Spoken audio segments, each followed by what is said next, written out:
film without telling me anything about it, I would say that looks incredible. When is a longer form version of this story coming out?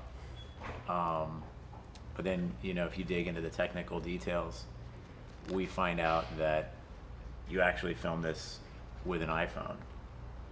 Yep. With a special Beastgrip depth of field adapter that takes PL mount cine lenses, and you used Atlas Mercury lenses. So, of course, it's easy for me to sit here and be excited and proud to say, oh yeah, that I can definitely recognize the Atlas Mercury look in the film. But the color, the composition, the storytelling, all of it was really cool. And then to find out that it was made with tools that are way more accessible than people have had access to before, I think is a really exciting part of the story. And so, we'd love it if everybody would just introduce themselves really quickly. Very quickly, I want to give a shout out to our incredible technical production team today. We have B, who always runs the Atlas live stream, killing it as always. We've got Devontae holding it down in the front. We've got Justin on the keyboard taking your questions, chat. If you have questions to relate to our team here, just type them in, whether you're on YouTube Live or Instagram Live, we're ready. And we've got Luke operating the camera. But if I could hold up a mirror for a second and show everybody what we're filming, which I don't have easily, we're filming the live stream today through 2 Apple iPhones with the very same Beastgrip depth of field adapter that you all made and used on the film, and Atlas Mercury lenses. So it kind of comes full circle, right? The tools that you used to make the short are the same tools we're live streaming with today. We're using OBS on the back end. We've got Hajun over here holding it down, also keeping things very real. And of course, if you're familiar with FOA, Filmed on Atlas, you know Miet, because Miet's always killing it with great questions. And the cinematography on most of those FOAs is by B. So thank you, team, for helping once again make this possible. But yeah, why don't we introduce ourselves quickly, and you can start, Miet, since you're part of the team here. Sure. I think you said it, pretty much said it all. I'm Miet. I work here at Atlas Lens Co., and I run our Filmed on Atlas interview series on our YouTube channel, where I talk to different directors and cinematographers about the work that they've shot using our lenses. And I'm really excited to hear more about the production behind this film today. Okay, hi everyone. My name is Stanislav Kapralov. I'm Ukrainian film director. I'm a writer and director of O2 short film. And we did this wild project, wild experiment, because we wanted to challenge how iPhone works and what iPhone can do, and we wanted to also to challenge ourselves because we did this project with a very small team. It's like maximum 6 person on set. We did without without light crew, trying to use natural light, and so we challenge. It's a big challenge, a big experiment for us. And this is short movie. I had an idea like a couple years ago. I wanted to make like a feature film, but the war in Ukraine started, so we freed this project. And right now it was a great chance to do it. And with your help, with your lenses and old fit glass and guys from Beastgrip, this great adapter, we did this O2 project. It's a post-apocalyptic story about the war. The world after the nuclear and chemical attacks, and the air became like poisoned, and right now people can breathe just only using the oxygen max and O2 tanks. So like in 2 words about the project, about the idea. So Yep.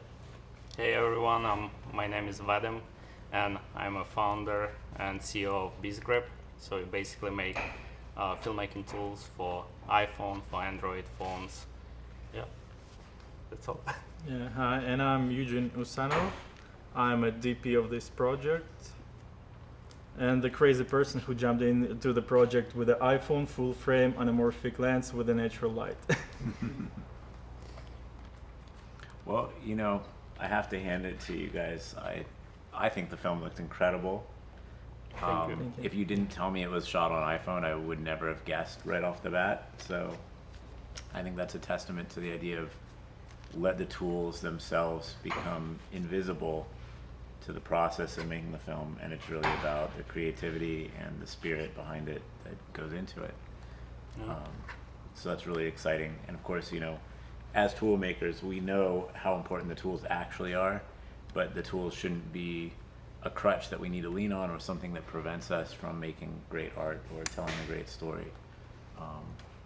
So it was a very exciting and kind of touching film, and yet has some really great questions she's put together. And chat, if you have questions for either Vadym from Beastgrip about the technology in his depth of field adapter or how to use it, or if you have questions for Eugene or Stanislav about how they use the tools to make the film, or just about the story, type them in the chat, hop in there. They'll pass them on to us and relay that to the team, and we'll be able to answer your questions to the best possible. Great. So my first question, I guess it's probably the question that everyone wants to know, which is why did you decide to shoot this on an iPhone, and how did you all end up coming together to work on this project? Because I feel like there's some interconnectedness in those, right? So what was the process like?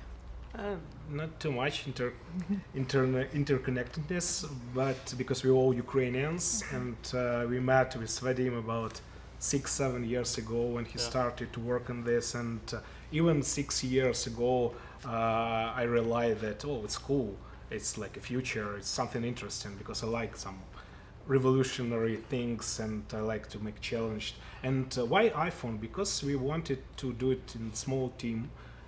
iPhone help us to do it in like very small crew on the set, and it was interesting for us how it possible. I told to Dan that we really didn't know what we can get from this, because we have big experience with shooting on Alexa, Red, Sony Venice, etc. So, but we never used the iPhone like in a professional way, and it was really interesting. And Vadym did this secret DOF adapter, which paired everything together, and he called and said, "Okay, I got like an adapter Prototype. we prototype. Yeah, we just I can send you, and we can do something crazy." We talked with Eugene and realized it's cool. It's interesting. Use professional lenses with the iPhone and to do like a short movie. It's crazy, and it's what we like. Yeah, and sorry, by the way, it's like we had only one iPhone, so everything was just single iPhone. And it's crazy because we had some shots like in the water, in the ocean, so we had just simple like waterproof case, and we were able quickly remove the iPhone from this big rig, put it into the small waterproof case, and then run back and forth without like any issues. And that's the beauty of that you can build like crazy big rig, or you can use just the iPhone itself, without anything, and those shots combined together, you will never notice where it was shot with like your lenses, or we had some shots without lenses, but it's all paired beautifully together, and just with single device they were able to do all of that. That flexibility is really incredible. I mean, one of the things I love doing with my personal iPhone, and I can remember the first time I did this, I go swimming with my kids and I jump in the pool with my phone with no waterproof case, and my wife is like, "What are you doing?" And I'm like, "This one's waterproof now." So I'm getting shots of myself and my kids swimming in the pool and getting surface to underwater, the transition, and it's so fun to look back at those memories. But it's actually cinematic, like because as you said, you come from professional motion picture making. I've seen both of your reels, and I have to recommend these guys if you're looking for a director, producer, or a cinematographer. Their reels are stunning, so check them out on evotimefilms.com. It's really great work. And so we kind of supported the project because it was something we were interested in, and then I only saw each of their reels after we started talking, and I was like, yo, I have a feeling this is going to be pretty good because they know what they're doing. Yeah. Thank you. Thank you very much. Which iPhone did you use? 15 Pro Max. Gotcha. We wish it was 16, but we had to use whatever we had. So Of Apple course. folks, if you're listening, I know a couple of folks here that could use some 16 Pro Maxes. Although I was just looking, I didn't get any time to really look yesterday, but I got a little chance to look this morning. Apparently, the 16 Pro is like a 6.3 inch display, and the Pro Max is a 6.9 inch display. So I'm like, I don't know, 0.5 about inches difference in diagonal screen space. I'm not sure if we'll really know the difference, but get them an iPhone 16 Pro, Apple, if you're watching. we need it. And me too, please. Everyone. Yeah, because, All of us. because that iPhone was my daily phone and the daily camera. So did you put it on airplane mode so that you're not getting texts? No. No, of course not. It added to the texture of the film, right? Yeah. Tell about this story with navigation. Yeah, It's we funny. were shooting at the downtown of LA, and we were changing location from one to the other one. And I just put the Google Maps on We my lost, iPhone. we lost. We lost, yeah, because we were tired. It was like Late. late, yeah, and the final scenes that we were shooting that day, and I just turned on the Google Maps on the phone, and the phone with the pterodect just received the signals to the small HDs, to the playback, and everybody in the crew All of us. followed us on the phone, and That's so cool. yeah, and I came and I saw the guy who was crossing the road with us, and I came here with the camera with this massive rig, and I showed him, hey dude, can you tell me, are we going the right way? And he was looking, what the hell are you showing me? You're showing me the Google Maps on the camera? Come on. Yeah. Sony, if you're listening, Google Maps integration on Sony Venice too. Yeah, please do it. We need It is helps. It helps. Self-driving Burano, come on. So I wanted to ask as well about your style approach to the film. Of course, it's shot on iPhone with the depth of field adapter and everything, but I was wondering if on top of that you could talk about how you handled the color palette. And I know you said it was all natural lighting. What were your approaches to the look of the film beyond just the gear, but the visual style itself? Yeah, we prepared this project for a while. As Stas says, we prepared this project a few years ago, and it was planned like a feature film. And we checked a lot of information, looked for references. So we was thinking how this world could look like, how pollution of the air interacts with the world, how it could change, what colors will play with the dramatic, with all this style, and we combined this look. And right now it was quite easy because, like Eugene said, we had all the backstory, so we knew how to do it and how to combine all together. And also we did in our style, so we like cinematic look, and I'm very visual director, and he's very artistic cinematographer, and we just wanted to show to make our vision and to realize it. But of course it was like challenge for us because it was iPhone. It was Yes. Yeah, it was critical challenge. I could say. We was not sure in anything here because that feeling when you know Alexa, how the lenses works, but here it was like a big challenge, and we spent about months to make tests on the old phase glass here in Atlas, and we tried to understand what works, how to use focus, how to use pterodactyls. So it's everything new. Just tell about this maybe. But what do you mean? About focus, pterodactyl, about I everything. can tell about a little Okay. bit. Yeah, because even because I was first day on the set and then I had to leave. but like they had one scene and they did like first version where we had a sunset, so we had enough light, but the initial idea was like to do it at night with just some lights, street lights. So they did first on the sunset, second one at low light at night, because they were not sure how it's gonna handle low light, but you actually used like second one, the initial idea, because it did handle low light like really good, Yeah, I wasn't sure at all how iPhone will handle with a low light scene with just a natural light. And when I was putting the ISO 800 on that phone, I was thinking, my God, please, please. I was thinking that it's gonna be like a noise reduction mess with no details at all, no sharpness, but somehow it handles and it works good, really good. We didn't use even noise reduction after. Yeah, we add grain. Yeah, we add grains, for the style and the color correction. That's why, we were really shocked. Like Vadym said, after the first day, we were nervous because we didn't know what expected. And I was even nervous when I was shooting on the sun with the lens flares, because I was so afraid about the dynamic range of the phone. Yeah, but it still works and it looks great. You have all the details in the shadows, in the sun.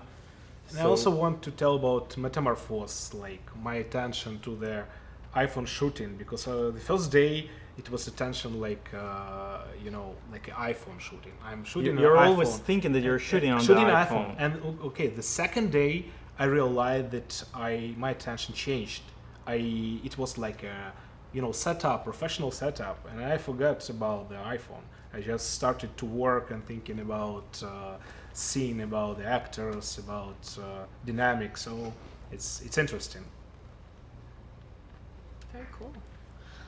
What was it that made you decide to shoot this anamorphic?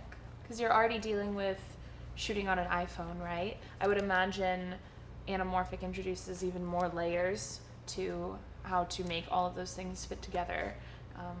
I'm just an anamorphic addicted man. Me too, everyone. But to be honest, we checked a lot of lenses, and after the Mercury, we realized that's it. So it's what we need. When you have natural light, when you don't have like budget, you just need something that helps you to make this world more beautiful. Great atmosphere. And the Atlas lens, for my own opinion, is it's a really good option to make this world more beautiful than it is in real life. Because when you're shooting on the lens flare with these lenses, it is crazy, and it is crazy that those lenses. Why Atlas Mercury? Because there is not like a lot of different choices with the full frame anamorphic lenses on the market, and iPhone shoots 16:9 aspect ratio, and you cannot use 2x squeeze factor. You can, but you will crop this tiny sensor. Yeah, and the other crazy thing that this adapter gives you. You can work on an iPhone with this tiny sensor with a full frame lenses. It's a mind-blowing thing, and it's a game changer for me. He's a genius. At one day, I thought we broke the physics. The sensor size doesn't matter anymore. Just look at this tiny thing. You just can imagine how small that sensor in the camera. Because average sensor size, like Super 35 or 35, like this size, and just look at this. It is crazy. It is crazy thing. And Atlas lenses are great. Those lens flares, those distortions, I really like that look. Oh, thank you. Yeah. Yeah, because we went first to Old Fast Glass. We tried different, like they wanted to check some Kova lenses and some like Helios, and they all look great, but still we wanted to see if, you know, because we knew that we also gonna go and check out your lenses here. And when we saw, like, we tried flares, we tried, you know, what type of like background separation we can get, how it just looks beautiful, you know. And we were like, okay, you know, we don't have to look any further because that's what we want. And like, I love anamorphics, I love flares. Those flares looks just amazing, you know. It's just yeah. So it was You're just no-brainer. shooting on the lens flare with the Atlas Anamorphic lens, and you're a cool DP everywhere. and that's it. You're putting the LUT on the playback, and the client says, "Oh, this DP is cool." So three factors you need. You need iPhone, Atlas Mercury lens, and cool LUT. and you're a cool DP. Beastgrip adapter. Of course. You need a good camera assistant too, because, you know, sometimes we have to walk away as the cinematographer. We got to go talk to someone about the next setup or whatever. But the thing, all my camera assistants know that if we walk away from the camera, we always have to leave the camera looking at something that looks intentional, even if it's not. So that when we walk away and a producer walks by and looks at the monitor that's on, they go, oh, these people really know what they're doing. This looks so good. So even if it has nothing to do with the movie, leave a nice composition. That's a pro tip for anyone aspiring to become a camera assistant. Make your cinematographer look good by always leaving the camera looking at something decent, and by all means leave it in focus, even if you're just between takes. And people will say, oh, these people are so smart. They really know how to make a great image. Yeah. So hot tip for the day. Could you guys? Oh, Question from chat. Sorry. How was the data management? We used SSD drives. So we had a just regular USB hub.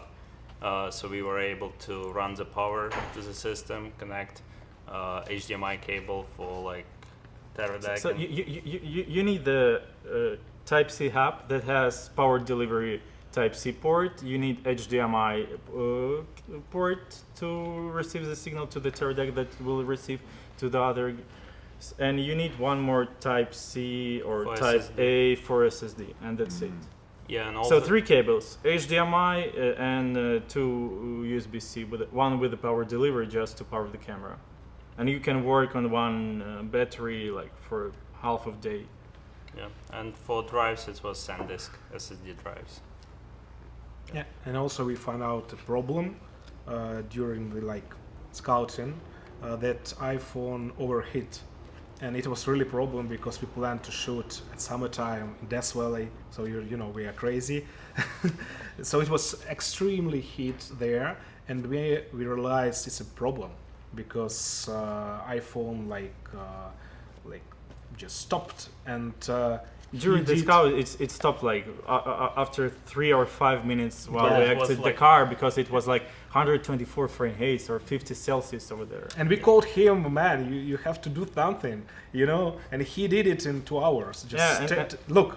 And show. he did the case for a cooler that we also powered from the battery with a Type-C, the camera. and it's a radiator inside that cools like Yeah, it's like it- cooling pad, and it's a you cooling have pad, yeah. like fan just to to draw out that heat, and it did work. Yeah, and it worked. 126. And I also added the thermal paste, just regular thermal paste for that used in the PCs inside the CPU, GPU, and it works. iPhone was alive like for half an hour, I think, outside there on the direct sun. Yeah. It's Temperature was 124, 124 Fahrenheit, Wow. or like around 50 Celsius. So like a free sauna day. and huh? iPhone worked. So Yeah. Oh, well, you guys survived. That's important. Like, Yeah. stay hydrated. I wasn't there. So. Well, I gotta get one of those coolers because my phone overheats. Just sometimes when I'm running Google Maps with it on the dashboard here in Southern California, it's so hot with the sunlight coming through the window.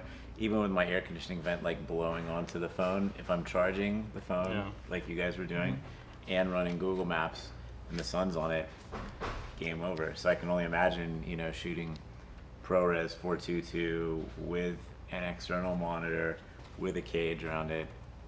Oh my gosh, Yeah, great solution. camera was so extremely hot that I haven't places on the camera just to hold it. even this rod was extremely hot. You just can't imagine how hot was Teradek. Oh my gosh. I touched my leg for like micron of a second, and I got burned. Sheesh. These rods you can hold like for a second, and I was holding the camera like this. I used the Easy Rig just to hold this system because you have like 2 batteries there. You have small HD 703, it's a heavy one. You have like magic arm with a Teradek. You have wireless focus. You have lens. You have clip-on. So it's a quite heavy setup. We can speak about it later. Why we choose to make it bigger. Yeah, but you have no places to hold the camera because it is extremely hot. And I was just holding the camera. Just like that. I mean, it definitely made the operating unique. I'm just joking. Looked good. It looked really good. It looked stable. Even plastic details were extremely hot. Wow. You could use gloves. You should add I don't have them. you need a cup holder so that you like a Robo cup so that you could have a cold drink. Yeah, near this radiator. Could you tell us a little bit more about what your rig looked like? I see you brought this here. You were kind of mentioning you had an Easy Rig on to hold it. Was there anything else that you had attached to it, or is there anything else on the rig that you haven't mentioned yet that might be interesting to share? So we had Atlas Anamorphic lens over here.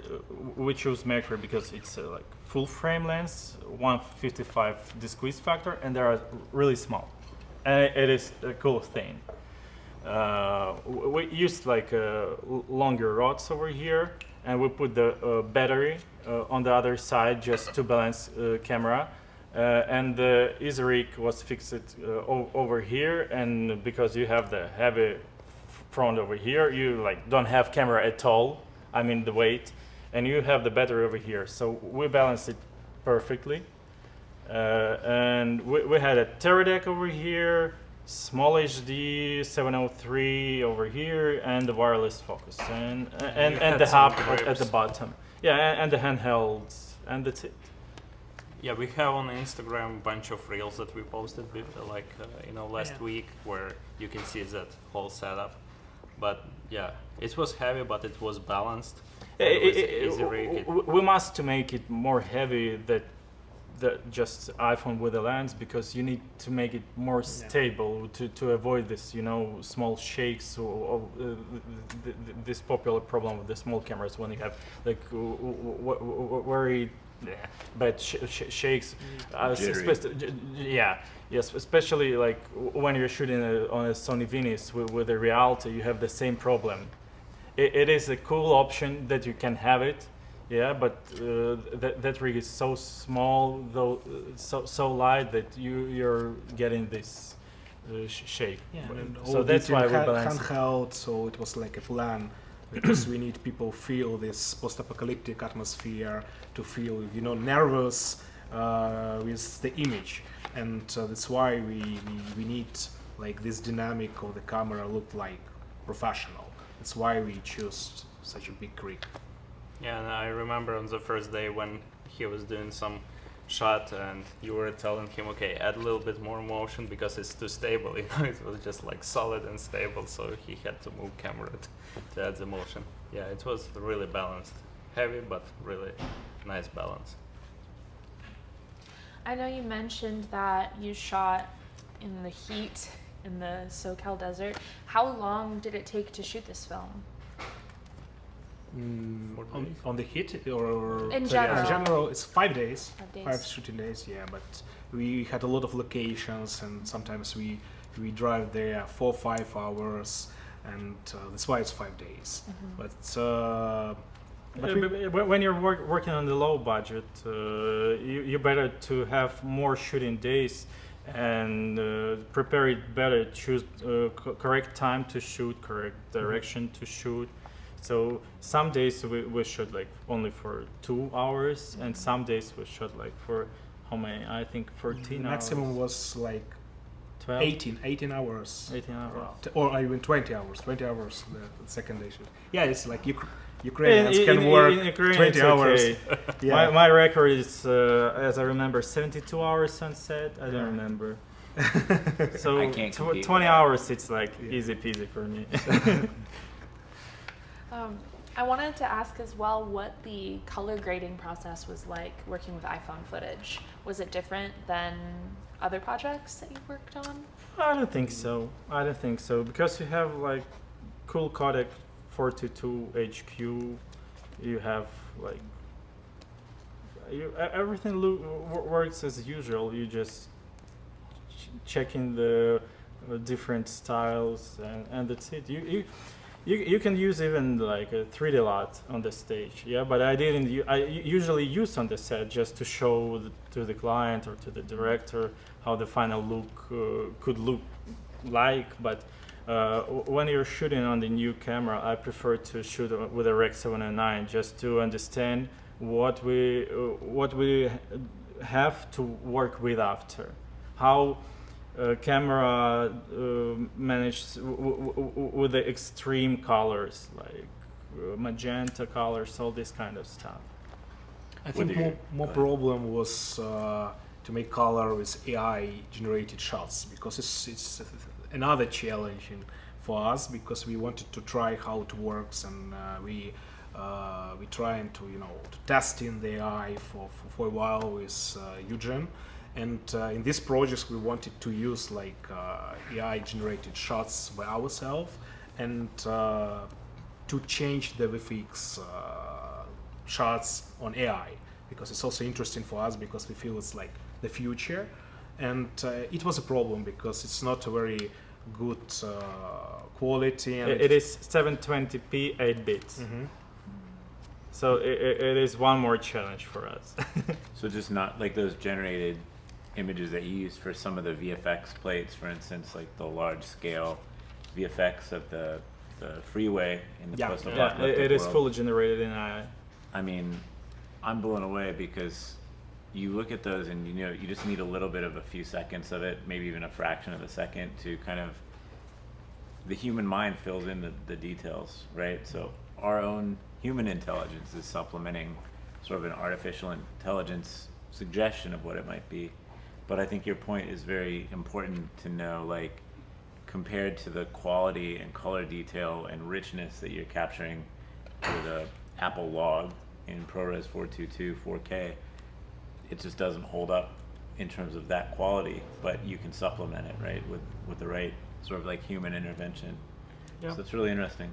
Yeah, I think it looks really good, and with proper color and everything, And proper phases, of course. Yeah. It's not perfect right now, but you already can try to use it.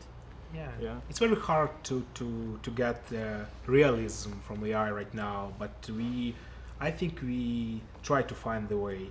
And believe me, it's just beginning because it developing very, very, very fast, and in the future,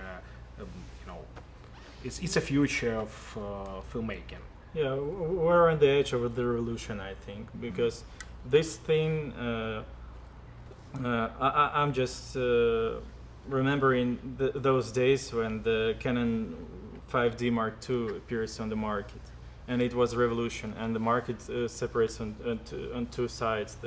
The people, the cinematographers who told us that, come on, DSLR camera? You really sure? It's not gonna work, never.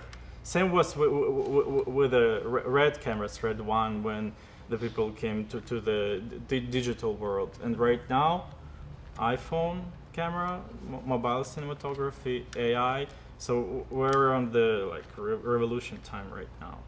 it becomes more accessible to anyone.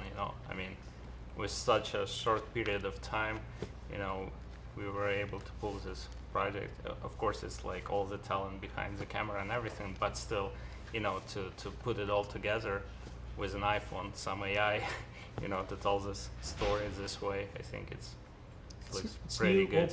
New option, I think. So, of course, you can use Alexa, Red, or something else, or Film, but it's another option to make low budget projects, and it works. Now we can see. I'm sure that you can shoot with the iPhone not only low budget but a high budget project. Yeah, it's easier on the big budget. It's just easy because if you have a lot of light, or if you have crew, you can do. I'm sure we can do something bigger. I think it's a very interesting potential time, especially for independent cinema and filmmakers at any stage of their career, but especially people who are just starting, because your barrier to beginning is lower. And so if you can start and begin practicing your craft at an earlier age or at an earlier time when maybe you don't have a ton of resources, you can hone your skills by practicing on a regular basis more and more and more. And even if, you think of it as a gym, so you're exercising your mind, you're exercising your filmmaking muscle, and you can get better quicker. 100%. So I think 100%. that's exciting to me, to see the next generation of filmmakers having access to start that training and become better and better storytellers. And I'm excited to see what people come up with. Us too. One of my other questions that I wanted to ask, that I like to ask because I think it not reveals, but it's, we all are always learning and growing. And so I wanted to ask you, what do you feel is the biggest mistake you made on set that you learned from on this project? Mistake. Why are you looking no at me? mistakes. Why are you looking at DP? If we're speaking about mistake, it's always DP. I Mistake. don't know. We are not thinking about it in this project because everything is new. It's not like we had experience and we use it. Of course, we had some filmmaking experience, but all these things with iPhone, with DOF adapter, with lens paired all together, it was new. It was impossible to find something in the YouTube and check how another people did. So it's trying. It's trying to make something new, something. You're pushing your limits. Yeah. It's with like the thing. absolutely. Yeah, because when he reached out, like, let's do something, and I told about this adapter, but I was like, okay, I have to fly here and show you, because you're not gonna, like, when you're gonna try it by yourself, it's not like on the camera. You have to understand, how to set your app, how to set the lens, how it all works together, and then you'll see, like, the limits and potential what you have. So I have to be here to show you, because I was nervous how they gonna, like, when they gonna see the look from the adapter, if they're gonna like it or not. But yeah, once we tested, like, lenses here, it's like, okay, this looks really good, I think, Miet's point is really good too, though. Like, essentially, you weren't necessarily 100% sure how it would go, right? So you took some risk. I think some of the best art is art that takes risk. You have to try something. And was there anything that you, I guess, maybe regret, or that you could say, like, okay, if I could go back, I would do this differently, or even just in terms of learning, like, now that you've done this one, if you jumped into another film and the constraints of the film where we're going to use the iPhone with this Beastgrip adapter, is there anything you would do differently on the next film? To kind of Miet's point about, like, it's not necessarily like, oh, we made a huge mistake, but, like, what are the small mistakes, or what are the small adjustments that you would make going into the next one that would make it even stronger?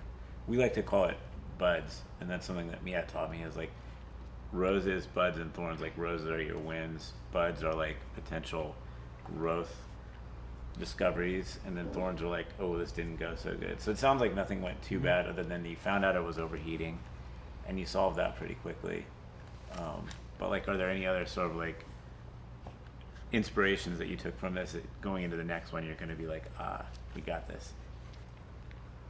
Yeah, I think the biggest problem it was a budget here. It's not high budget, and of course we want to try like light crew with some professional people on set who can help, like in art department or something like this, because in this movie we did by ourselves everything. And I think Eugene can tell about some moments. It's just learning on the future, because for example, we afraid in the beginning about the darkness. like Vadym said. Oh, But then right. we realize even at absolutely darkness, just with light, it works, no noises. But then on the Death Valley, it's very light sun. It's very so Intense, right? yeah. And Harsh. you can tell about this. It was like surprise for us. It's What do you mean? no, что You achieved a lot of было dynamic важко. range. I mean, the film looks like it has Зените. amazing dynamic range. В зените, коли не знімали. No, I think that everything works in this very good. The thing that I will change next time, I will take like hub with a L-shaped cable. Maybe you need. iPhone doesn't forgive like mistakes with the exposure, because yeah. you cannot push the image when you're shooting on the red cameras that has like, or ARRI cameras or any other cameras that has like dynamic range 16 stops plus. Over here, I don't know exactly what is the range in the iPhone, but it feels for me like around 12 stops, I think. So you just need to exposure the image very correctly. So Yeah. I can add this is the about like thing. exposure, because with iPhone it's like with Apple Log it became so much better compared to everything before. And with iPhone it's like if you have your exposure settings and you set it manually, it doesn't mean you're gonna get exactly the same picture both times. It depends like what is the scene where you analyze your exposure, like with the reticle, for example, in the app, and then it's adjusting like the rest. It's trying to balance it.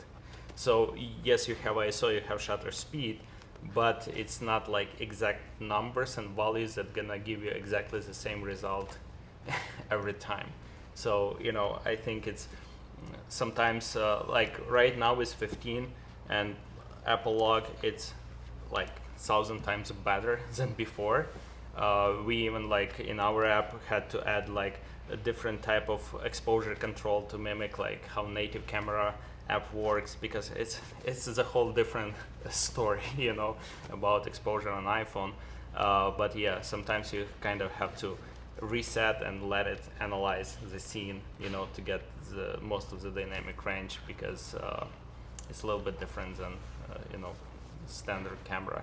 And with USB-C, because they planned to shoot like with DJI gimbal, but they couldn't fit that whole rig because they didn't have like L bracket.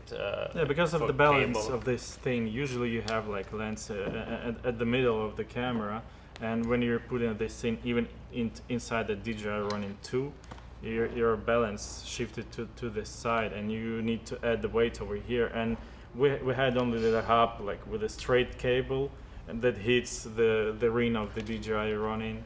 So and we didn't have like L-shaped cable over here. Yeah. It's just not enough space for iPhone with this setup for running 2. But if you will have like L-shaped cable here, it will work, I think. Yeah, I think pretty sure. right now the biggest challenge is like managing from the single USB-C port, to run and split that signal to like monitor, to transmitter, to like power it up, and SSD drive. Yeah, And Apple, please make an iPhone with the SDI cable, please. We need it. And they didn't do any sound, like you didn't connect any microphone, so it was, yeah. I think that's the biggest challenge right now, like managing all those connections. And also you have like some small issues inside the Blackmagic app that we used to film it. For example, when you're just touching the screen, you cannot lock the focus. When you're just slightly touching the image on the iPhone and the focus trying to catch the autofocus. So Yeah, because you have to keep the focus on specific settings, because you're focusing with the lens, not with the iPhone anymore. So it's like it's very important to set it up and not to touch it, because you can mess it up. Yeah. So there are a lot of very specific things. Specific but very small things. I cannot say that we had like some huge problems that we couldn't manage with, but we have like just very small problems. But for this setup, again, iPhone, full frame, anamorphic, come on, it's crazy. Amazing. Well, that about wraps up all the questions that I had, but I know we have an audience question coming in. Maybe that would be a good one to wrap up on. We do. People are asking when the DOF adapter will be available to purchase. We don't know yet. Yeah, it's just because we have like different versions of that with different like optics inside. We're still testing, and yeah, it's I don't have the date yet. It's still in development, but I think you can see the potential here. So Sign me up. I definitely would like one. okay. So stay tuned, audience. Pricing and availability TBA. And do you have a special name for this depth of field adapter? Right now it's called like Photon. Ooh, Photon. I like that. Yeah. So have a logo here. Yeah, trying to That's okay. fix. And is there a measurable increase in transmission because you're condensing the light ray bundle, or is that still to be determined because you're experimenting Yeah, with we different have to packages? check because it's like even the aperture on the lens works differently with the setup than with the camera. You know, it's kind of it's hard to explain It's how fringe. it works. It's like you're Fringe working stuff. you're Makes working with like bunch of optics in between, and then you have iPhone optics, and yeah. So stay tuned. Check out at Beastgrip, at Evo Time Films, and at Atlas Lens Co. And I also have to give a big shout out to at Kaleido Coffee for my latte this morning. Thank you, Bren. It's delicious. Did Also- everybody else have a coffee this morning? You got to get one. If not, come on down tomorrow to Atlas Wednesday Lens Day. We're here in Glendale, California, and will you be able to join us tomorrow for Wednesday Yeah, Lens sure, Day? So, sure. folks, if you're tuned into this stream, or even if you're not, Wednesday Lens Day is something you do not want to miss. We do it every Wednesday. Not every Wednesday are we going to have the folks from Evo Time and Beastgrip depth of field adapters and accessories, but tomorrow we will. So come on down to our headquarters in Glendale, California between 10:30 and 1:30. You can experience the depth of field adapter. You can ask questions. You can make suggestions about what you'd like to see in their products as they evolve them over time and continue developing. And go ahead.